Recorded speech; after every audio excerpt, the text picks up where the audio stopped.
Indonesia dikenal sebagai negara yang memiliki keragaman suku, budaya, dan wilayahnya. Namun di balik semangat pemersatuan tersebut masih terdapat banyak masalah yang menunjukkan bahwa belum meratanya pembangunan di berbagai daerah.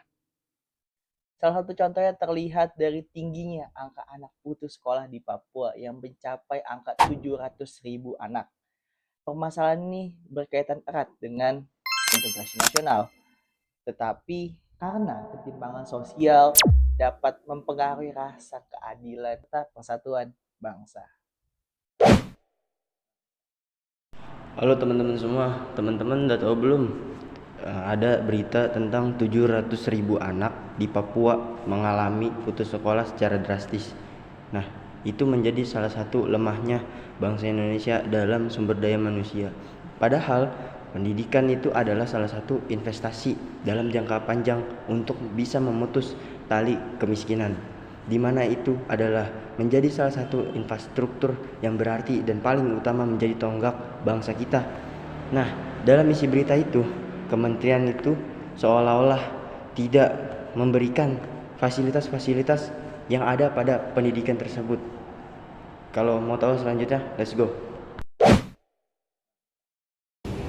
Jika dikaitkan dengan integrasi nasional, berita ini tuh masih menunjukkan bahwa masih adanya kesenjangan pendidikan antar daerah, terutama di daerah Papua, yang pendidikannya itu masih sangat tertinggal dibanding daerah lain. Dan hal ini itu menunjukkan bahwa pemerataan pendidikan di Indonesia itu belum sepenuhnya tercapai. Selain itu, dalam kondisi integrasi nasional, seluruh masyarakat seharusnya itu mendapatkan hak yang sama, termasuk dalam bidang pendidikan. Tingginya angka putus sekolah itu menunjukkan bahwa keadilan sosial itu masih menjadi tantangan. Ketimpangan pendidikan juga dapat berdampak pada persatuan bangsa, karena dapat menimbulkan rasa ketidakadilan di sebagian masyarakat yang mengakibatkan rasa persatuan tersebut semakin melemah. Jadi, dapat disimpulkan bahwa masalah pendidikan di Papua itu bukan hanyalah masalah daerah, tetapi juga berkaitan dengan integrasi nasional secara keseluruhan. Beberapa faktor penyebab yang bisa memicu disintegrasi. Yang pertama, ada kemiskinan struktural. Banyak anak yang terpaksa harus berhenti sekolah karena ia harus membantu ekonomi keluarganya. Yang kedua, ada ketimpangan pembangunan. Fasilitas-fasilitas pendidikan dan infrastruktur yang tidak merata. Yang ketiga, ada akses geografis yang sulit. Contohnya di Papua. Papua ini memiliki kondisi wilayah yang berat yang menjadikan transportasi dan distribusi layanan pendidikan yang terbatas. Yang keempat, ada kualitas sumber daya manusia yang rendah. Pendidikan yang rendah menjadikan orang-orang sulit mendapatkan pekerjaan. Dan yang kelima, ada masalah kesehatan atau stunting. Masalah kesehatan atau stunting ini bisa memengaruhi kemampuan belajar dan meningkatkan risiko putus sekolah. Solusi dan penyelesaian. Untuk mengatasi tingginya angka anak putus sekolah di Papua, perlunya kerjasama antara pemerintah, masyarakat, dan lembaga-lembaga pendidikan terkait. Oleh sebab itu, ada beberapa solusi yang dapat dilakukan. Yang pertama adalah pemerataan pendidikan. Pemerintah perlu membangun sekolah dan menyediakan guru serta fasilitas yang layak, terutama di daerah Papua pedalaman, agar pendidikan merata dan semua anak dapat mendapatkan haknya, mendapatkan pendidikan yang sama seperti di daerah-daerah lainnya.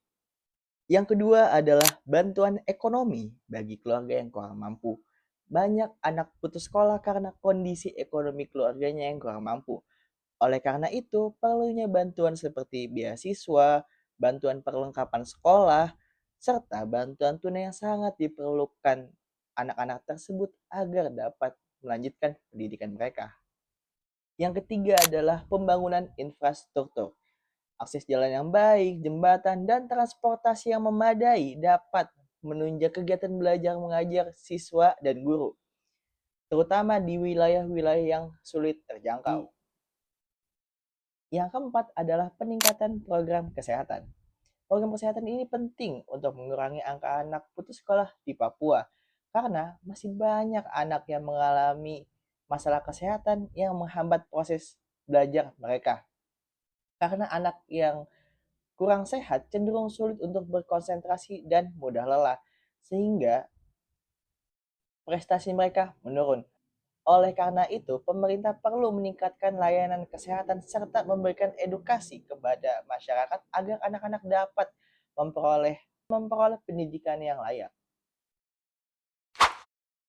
Melalui pemerataan pendidikan, pembangunan infrastruktur, serta peningkatan kesejahteraan masyarakat, masalah putus sekolah dapat dikurangi. Jika permasalahan ini dapat ditangani dengan baik, maka persatuan, keadilan sosial, serta integrasi nasional dapat berjalan atau dapat menjalankan fungsinya dengan baik.